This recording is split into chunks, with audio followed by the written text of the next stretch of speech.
अस्सलाम वालेकुम students, welcome to Iman learning. Today's topic is about Krebs cycle. अब student, जैसा कि आप सब लोग जानते हैं, हम लोग डिस्कस कर रहे हैं सेलुलर रेस्पिरेशन को। और सेलुलर रेस्पिरेशन में हमने लास्ट लेक्चर के अंदर क्या डिस्कस किया था? ग्लाइकोलाइसिस को। ओके, अब ग्लाइकोलाइसिस में स्टूडेंट्स हमने डिस्कस किया था कि ग्लाइकोलाइसिस में जो शुगर है वो ब्रेक डाउन होती है और 2 पायरोवेट मॉलिक्यूल बनाती है। और आप सबको पता है ये प्रोसेस कहाँ पे हो रहा है? ये साइटोप्लाज्म के साइटोसोल के अंदर टेक प्लेस होता है। ओके, अब हेयर यहाँ पे हमने ड्रा किया है एक सेल। ओके, सेल के अंदर जो है ग्लाइकोलाइसिस हो रही है और ये सेल का कौन सा पार्ट है? ये है साइटोसोल, ठीक है, यानी कि साइटोप्लाज्म।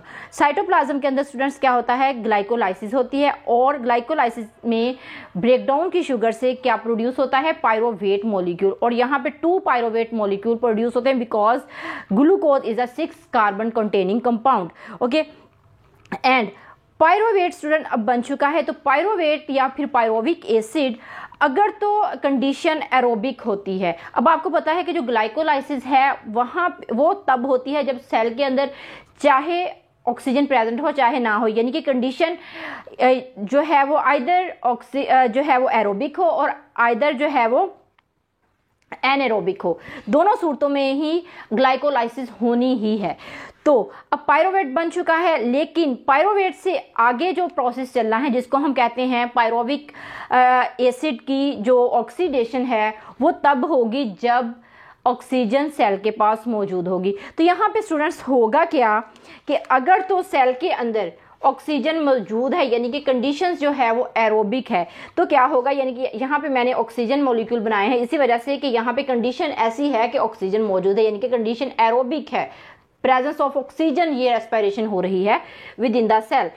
तो क्या होगा कि जो पायरोवेट है या पायरोविक एसिड है वो इंटर करेगा माइटोकॉन्ड्रिया में। This is mitochondria. अब आपको पता है माइटोकॉन्ड्रिया क्या है? It's a power house of a cell, जिसके अंदर फर्दर जो है जो रेस्पिरेशन का प्रोसेस है वो होना होता है। ओके, क्योंकि ग्लाइकोलाइसिस बहुत कम एनर्जी प्रोवाइड करता है, तो जो क्रेब्स साइकिल है या फिर इलेक्ट्रॉन ट्रांसपोर्ट चेन है, ये दोनों फर्दर जो है मोर एनर्जी प्रोवाइड करते हैं सेल को एक्टिविटीज के लिए। ओके, सो अब यहाँ पे आप लोग ये बात समझेंगे कि जब एरोबिक कंडीशन होगी तो पायरोवेट या पायरोविक एसिड इंटर कर जाएगा माइटोकॉन्ड्रिया के अंदर। ओके, अब यहाँ पे हम इसको डिस्कस कर लेते हैं कि ये ऑक्सीडेशन ऑफ पायरोवेट कैसे होता है। ओके, सो अब ऑक्सीडेशन ऑफ पायरोवेट होना क्यों है? Because pyruvate not inter directly into the Krebs cycle. ये क्रेब्स साइकिल में डायरेक्टली इंटर नहीं करेगा, तो इसको चेंज होना होता है। तो ये कैसे चेंज होगा students?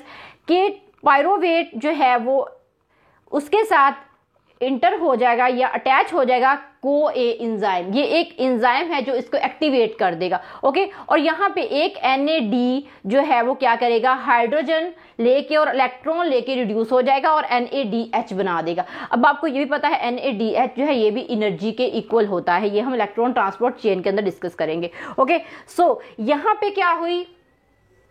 NADH plus H plus produce हुआ। ओके, और एक कार्बन डाइऑक्साइड का मॉलिक्यूल जो है वो यहां से रिलीज हो जाएगा। तो ये क्या हुआ? डीकार्बोक्सिलेशन में रिमूवल ऑफ कार्बन डाइऑक्साइड हुई और जो हमारे पास मॉलिक्यूल आ जाएगा वो कौन सा आएगा? एसिटाइल को ए। अब आपको पता है स्टूडेंट, एसिटाइल को ए जो है वो 2 कार्बन कंटेनिंग मॉलिक्यूल है। पायरोवेट क्या है? 3 कार्बन कंटेनिंग। अब एक कार्बन कहाँ गया? वो कार्बन डाइऑक्साइड की वजह से जो है वो बाहर रिलीज हो गया। ओके, तो ये हमारे पास क्या बन गया? एसिटाइल को A. Change pyruvate into 2 carbon compound named 2 carbon acetic acid molecule, जिसको हम एसिटिक एसिड भी कहते हैं। और जब इसके साथ को ए अटैच हो जाता है तो हम इसको क्या कहते हैं? नाउ दिस एसिटाइल को A inter the Kreb cycle, यानी कि एसिटाइल को ए बन गया है। अब ये रेडी है for enter the Kreb cycle. Okay, so यहाँ पे हमारे पास ये प्रोसेस हुआ, इसका नाम क्या है?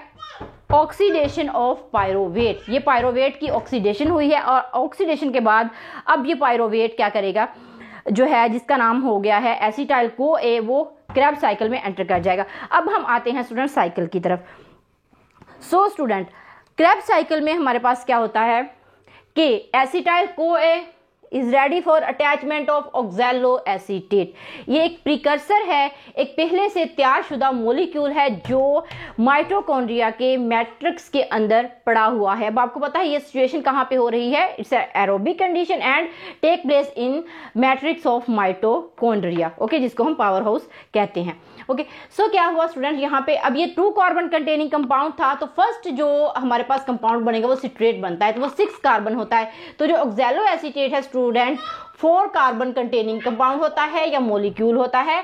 वो क्या करता है कि 2 कार्बन के साथ अटैच होकर 6 कार्बन कंटेनिंग मोलिक्यूल बना देता है जिसका नाम है सिट्रेट। इसी वजह से हम इसको सिट्रिक एसिड साइकिल भी बोलते हैं, because first stable product of this cycle is citrate और सिट्रिक एसिड। सो इसी वजह से क्रैब साइकिल का नाम क्या है, सिट्रिक एसिड। अब इसको TCA भी बोलते हैं, try carboxylic acid cycle, because इसमें 3 कार्बोक्सिलिक ग्रुप हैं किसके अंदर, सिट्रिक एसिड के अंदर। ओके, इसी वजह से इसको नाम दिया जाता है TCA यानी कि ट्राई कार्बोक्सिलिक एसिड साइकिल। और क्रैब साइकिल इसको क्यों बोला जाता है, बिकॉज जिस साइंटिस्ट ने इसको जो है वो डिस्कवर किया था उसके नाम पे इसका नाम रखा गया है क्रैब साइकिल। तो क्रैब साइकिल के स्टूडेंट 3 नाम यहाँ पे मौजूद है हमारे पास, क्रैब साइकिल, TCA साइकिल या ट्राई कार्बोक्सिलिक एसिड साइकिल और सिट्रिक एसिड साइकिल। ये चीज़ आपने याद रखनी है, MCQ में बहुत दफ़ा पूछा जाता है और ये क्वेश्चन जो है बहुत इंपॉर्टेंट है, ये बोर्ड के लिहाज से, फेडरल बोर्ड में, मुल्तान बोर्ड में, तो बहुत सारी जगहों पे ये आपसे क्वेश्चन जो है वो पूछा जाता है। इवन आप इंडिया से भी देख रहे हैं तो उनमें भी ये जो क्वेश्चन है एग्जामिनेशन पॉइंट ऑफ व्यू से बहुत ही इंपॉर्टेंट है, ये पूछा जरूर जाता है। तो इसमें जो पॉइंट्स है आप लोगों ने क्लियर करने हैं। ओके, तो हमारे पास बना स्टूडेंट क्या, सिट्रेट और citric acid, it's a 6 carbon containing molecule. अब यहाँ पे हुआ क्या, CoA कैसे बना, ये जो CoA एंजाइम था, एक्चुअली CoA एक एंजाइम है स्टूडेंट जो क्या करता है, इसका काम सिर्फ इतना है, इसने एंट्री करवा देनी है एसिटाइल CoA की, या पायरोविक एसिड जो हमारे पास एसिटिक एसिड की शक्ल में बना था उसको क्रैब साइकिल अंदर एंटर करवाना है और देन इसने रिलीज हो जाना है। एंड 1 मॉलिक्यूल ऑफ वाटर यहाँ पे यूज हुआ। अब आपने ये बात स्टूडेंट याद रखनी है कि हमारे पास पायरोवेट के कितने मॉलिक्यूल थे, 2 मॉलिक्यूल थे, तो इसका मतलब है जो एसिटाइल CoA बना है वो भी 2 ही बने हैं। तो ये साइकिल कितनी दफा रन होगा, ये 2 दफा रन होगा। तो जो चीज 1 दफा बनेगी वो 2 दफा हम यहाँ पे मेंशन करेंगे। फॉर एग्जाम्पल आप समझ लें यहाँ पे हमारे पास 2 एसिटाइल CoA एंटर हुए और 2 ही हमारे पास वाटर मॉलिक्यूल यहाँ पे एंटर हुए और 2 ही यहाँ से रिलीज हुए जो है वो CoA। ठीक है, अब इस सबको 2 से मल्टीप्लाई कर देंगे तो ये हमारे पास 2 टाइम रन हो जाएगा ये जो साइकिल है। ओके, सो स्टूडेंट्स, अब सिट्रेट या सिट्रिक एसिड हमारे पास जो है बन गया है, it's a 6 carbon containing molecule.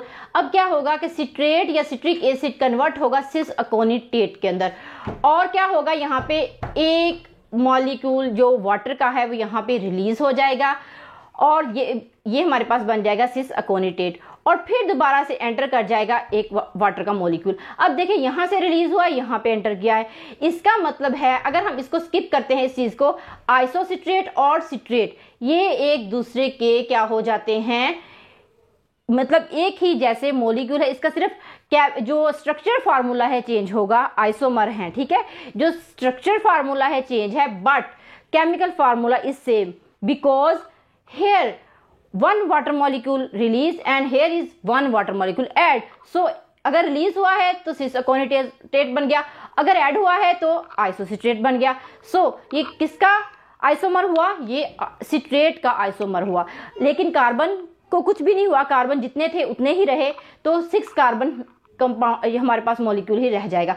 अब यहाँ पे स्टेप है, इस चीज को आपने ध्यान से रखना है, ये चीजें आपने किस स्टेप में मेंशन करनी है वो चीजें आपने देखनी है। इससे पहले एक और बात कि ये जो सारा हमारा प्रोसेस स्टूडेंट हो रहा है with the help of enzyme हो रहा है। अब यहाँ पे हम एंजाइम का जिक्र नहीं कर रहे बिकॉज आपके सिलेबस के अंदर स्टूडेंट्स एंजाइम का जिक्र नहीं है।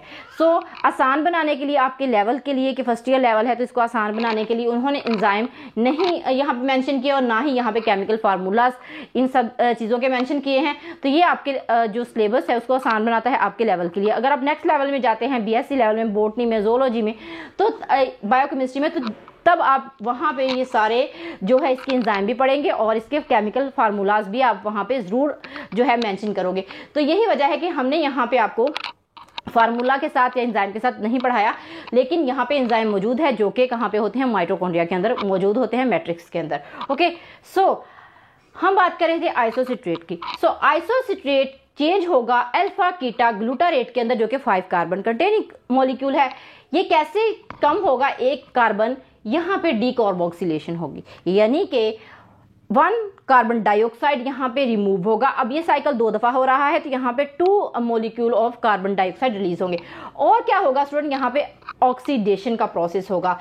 NAD क्या करेगा, NAD चेंज हो जाएगा NADH+H+ के अंदर, ये इलेक्ट्रॉन भी लेगा और ये हाइड्रोजन भी यहाँ से लेगा। तो इस तरह क्या होगा, यहाँ पे एंट्री हो रही है हाइड्रोजन की और इलेक्ट्रॉन की, तो यहाँ पे एक ऑक्सीडेशन का प्रोसेस जो है वो हो रहा है। ओके, तो ये रिड्यूस कर देगा किसको, NADH+H+ को, जो कि नेक्स्ट जाके एनर्जी का काम करेगा। सो एक कार्बन यहाँ पे रिमूव हो गया तो क्या हुआ, जो हमारे पास मॉलिक्यूल आया उसका नाम है अल्फा कीटो ग्लूटारेट, जो 5 कार्बन कंटेनिंग कंपाउंड है। अब इस सिचुएशन में क्या होगा कि यहाँ पे alpha keto glutarate change into succinyl CoA। अब ये CoA एंजाइम दोबारा से यहाँ पे एंट्री करेगा और एक कार्बन डाइऑक्साइड का मॉलिक्यूल यहाँ पे रिलीज होगा। तो यहाँ पे भी कौन सा प्रोसेस हो रहा है स्टूडेंट, डीकार्बोक्सिलेशन का, यानी कि रिमूव हो रही है कार्बन डाइऑक्साइड जो एटमॉस्फेयर के अंदर यहाँ पे जो है रिलीज हो जाएगी। और ये NAD फिर से रिड्यूस कर देगा NADH+H+ को। ओके, तो यहाँ पे ऑक्सीडेशन का प्रोसेस भी साथ साथ हो रहा है, जिसके नतीजे में NADH+H+ जो है वो प्रोड्यूस हो रहा है स्टूडेंट्स। और देन क्या होगा कि सक्सीनाइल CoA, अब यहाँ पे आपने देखा कि 1 कार्बन डाइऑक्साइड जो है वो रिलीज हो रहा है, तो हमारे पास जो मॉलिक्यूल बचा है वो 4 कार्बन कंटेनिंग मॉलिक्यूल यहाँ पे बचा है।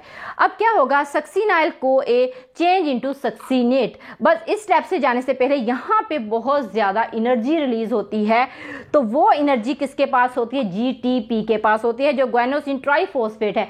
अब ग्वानोसिन ट्राइफॉस्फेट जो है वो क्या करेगा, GDP के अंदर यानी कि ग्वानोसिन डाइफॉस्फेट के अंदर प्लस एक इनऑर्गेनिक फॉस्फेट यहाँ से वो रिलीज करेगा। जो फॉस्फेट वो रिलीज करेगा वो ADP जो है वो रिसीव करेगा, रिसीव करने के बाद ATP में कन्वर्ट कर देगा। तो यहाँ पे जो एनर्जी बन रही है स्टूडेंट ATP की सूरत में, वो डायरेक्टली नहीं बन रही बल्कि ब्रेकडाउन ऑफ ग्वानोसिन ट्राइफॉस्फेट की हेल्प से जो है वो यहाँ पे प्रोड्यूस हो रही है। ओके, तो यहाँ पे फर्स्ट आपके पास मॉलिक्यूल आ गया है ATP का, जो हाई एनर्जी करेंसी मॉलिक्यूल है, आप सबको पता है। सो अब ये प्रोसेस 2 टाइम हो रहा है, तो यहाँ पे कितने मॉलिक्यूल बनेंगे, 2 मॉलिक्यूल ऑफ ATP प्रोड्यूस हो जाएंगे। और क्या होगा, यहाँ पे एडिशन ऑफ वाटर होगा। ओके, एडिशन ऑफ वाटर हुआ और CoA एंजाइम जो यहाँ पे अटैच हुआ था वो दोबारा से रिमूव हो गया। Okay, and this is a 4 carbon containing molecule. अब सक्सीनेट चेंज इनटू फ्यूमारेट, फ्यूमारेट भी 4 कार्बन कंटेनिंग कंपाउंड है। और यहाँ पे क्या होगा, FAD चेंज इनटू FADH+H+ में, यहाँ पे भी जो है वो ऑक्सीडेशन का प्रोसेस हो रहा है, जो रिड्यूस कर रहा है FADH+H+ को, यानी कि ये बन रहा है। यहाँ पे जो highly electron energy rich compound होते हैं, इसके पास इलेक्ट्रॉन होते हैं जो एनर्जी रिच होते हैं। ओके, तो वो एनर्जी कहाँ पे जाके बनेगी, वो इलेक्ट्रॉन ट्रांसपोर्ट चेन में बनेगी, जो कि हम आने वाले लेक्चर में डिस्कस करेंगे।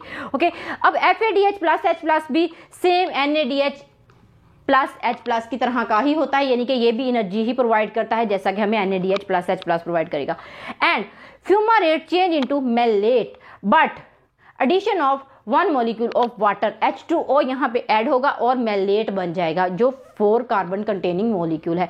And then malate change into 4 carbon containing oxaloacetate, जो कि प्रिकर्सर है नेक्स्ट एसिटाइल CoA के लिए। जैसे ही एसिटाइल CoA आएगा ये दोबारा से उसके साथ अटैच हो जाएगा और दोबारा से ये साइकिल रन होगा। Okay, and NAD reduce to NADH+H+, तो यहाँ पे भी जो है ऑक्सीडेशन हो रही है, और जहाँ पे ऑक्सीडेशन हो रही है वहाँ पे हमारे पास क्या बन रहा है, NADH+H+ का जो मॉलिक्यूल है वो यहाँ पे बन रहा है। ओके, सो ये था स्टूडेंट्स हमारे पास क्रेब्स साइकिल, जिसके अंदर हमने डिस्कस किया कि अगर एरोबिक कंडीशन होती है तो फिर क्रेब्स साइकिल में एंटर करेगा एसिटाइल CoA, यानी कि पायरोवेट ऑक्सीडेशन ऑफ पायरोवेट होगी, एसिटाइल CoA बनेगा और देन क्रेब्स साइकिल चलेगा।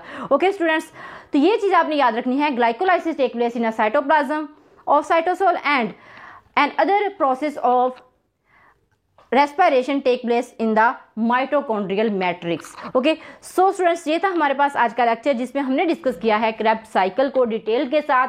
बहुत इंपॉर्टेंट लेक्चर है ये, आप लोग जरूर इसको अच्छे से याद कीजिएगा और आप स्क्रीनशॉट लेके इसका जो है वो नोट अपने तैयार कर सकते हैं। कल मिलेंगे हम नेक्स्ट लेक्चर के साथ जिसमें हम डिस्कस करने जा रहे हैं इलेक्ट्रॉन ट्रांसपोर्ट चेन को। ओके स्टूडेंट्स, अल्लाह हाफिज़।